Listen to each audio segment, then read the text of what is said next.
হাতি ঘোড়া গেল তল, গাধা বলে কত জল।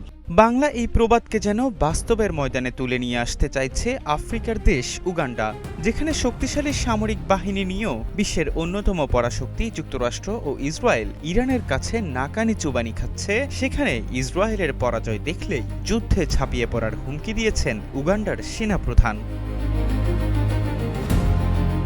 মাইক্রোব্লগিং সাইট এক্সে দেয়া এক পোস্টে উগান্ডার সেনাপ্রধান ও দেশটির প্রেসিডেন্ট ইউওয়েরি মুসেভেনির ছেলে জেনারেল মুহুজি কাইনেরুগাবা জানান, তার দেশ চায় মধ্যপ্রাচ্যের যুদ্ধ এখনই শেষ হোক।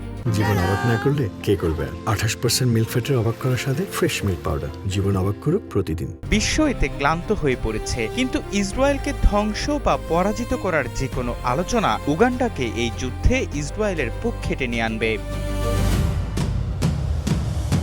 এমন এক সময় মুহুজি কাইনুরেগাবা এমন মন্তব্য করলেন, যখন মধ্যপ্রাচ্যের সংঘাতে যুক্তরাষ্ট্র ও ইসরায়েলের সঙ্গে ইরানের আঞ্চলিক মিত্ররাও যুদ্ধে জড়িয়ে পড়েছে। এমনকি ইরানকে হারাতে দেশটিতে স্থল অভিযানের প্রস্তুতির কথাও শোনা যাচ্ছে যুক্তরাষ্ট্রের পক্ষ থেকে। 2026 সালের গ্লোবাল ফায়ার পাওয়ার ইন্ডেক্স অনুযায়ী বৈশ্বিক সামরিক শক্তিতে উগান্ডার অবস্থান 145টি দেশের মধ্যে 107তম। এমনকি আফ্রিকা মহাদেশীয় র্যাঙ্কিংয়ে উগান্ডা 19তম অবস্থানে রয়েছে। উগান্ডার সেনা ও বিমান বাহিনীতে মোট প্রায় 55,000 সক্রিয় সামরিক সদস্য এবং 10,000 আধা সামরিক সদস্য রয়েছে। সমুদ্র সীমা না থাকায় দেশটির কোনো নৌবাহিনী নেই।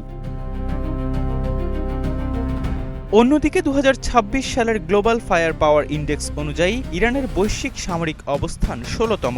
ইরানের প্রতিরক্ষা বাজেট প্রায় 10 বিলিয়ন মার্কিন ডলারের বিপরীতে উগান্ডার প্রতিরক্ষা বাজেট মাত্র 985 মিলিয়ন মার্কিন ডলার। উগান্ডার কোনো নৌবাহিনী নেই এবং তাদের বিমান বাহিনী মূলত হেলিকপ্টার ও সীমিত সংখ্যক সু-30 ফাইটার জেটের উপর নির্ভরশীল। বিপরীতে ইরানের একটি বিশাল নৌবাহিনী এবং 500-র বেশি সামরিক বিমান রয়েছে। এহসান আব্দুল্লাহ, নাগরিক প্রতিদিন।